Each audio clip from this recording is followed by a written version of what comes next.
Hello everyone, this video is about highly sensitive people and staying in balance. Why it's so important for us and what to do about it. Watch this video.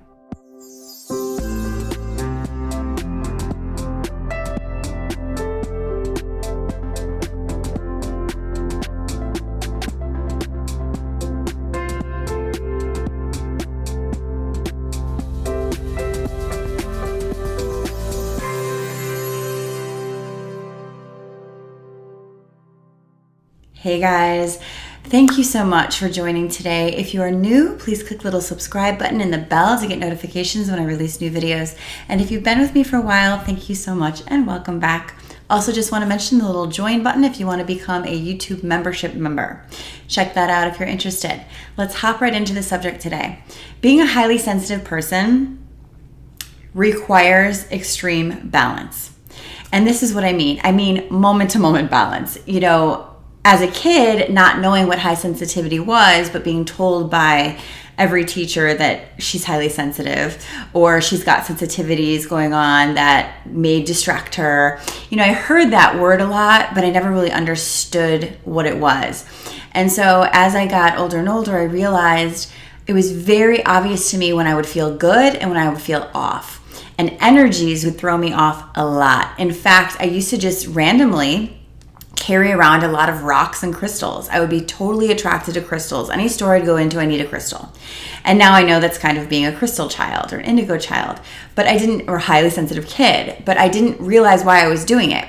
From the age of 15, I had this crystal wand that I carried around that was an aura or a chakra wand. And I would just carry it around because I loved it and I knew I felt better. But I didn't realize I was literally balancing myself. And so these are very real things. I was just getting off a call with a client today who said, we were talking about self-soothing. And self-soothing is something that I just released a video last week on, or a few days ago. I don't know what day this one will be released. But it's really about how to learn how to emotionally soothe. And when you didn't have that, you found ways of doing it. And one of the ways I find with highly sensitive people is animals. We all had pets or have pets or love pets or nature.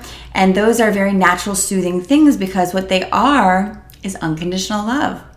What they are is totally connected, right? So one of the ways that I found to keep myself or get myself back in balance, there's a few things. Number one, of course, cleaning up the diet. Number two, nature.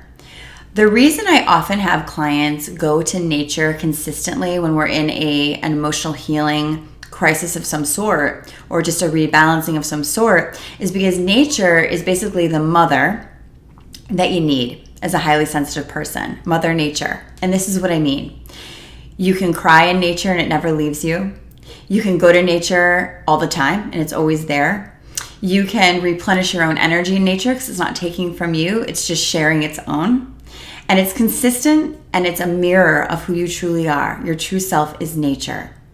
So I always tell my clients when I was going through a huge healing part of my own life for 2 full years, I did the same hike every single day because I would feel so free and so high after doing this hike. I would cry things out. I would never be told that I can't cry. I would never be told that this isn't okay here.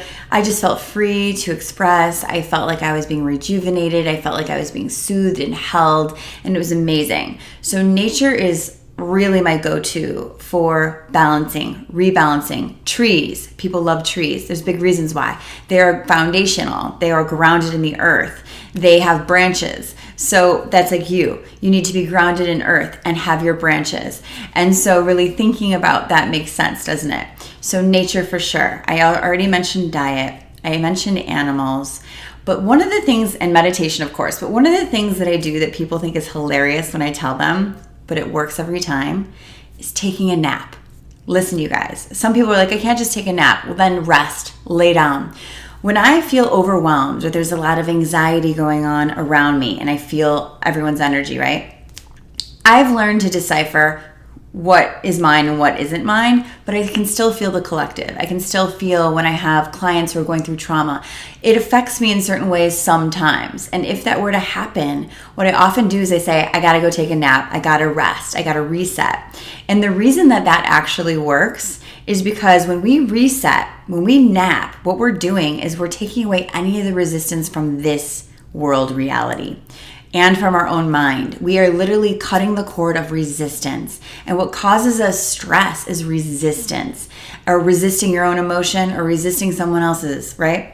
So when we have no resistance, we can rest and reset. And you'll notice no one has ever said after a nap, oh, I feel worse. No one has ever said that.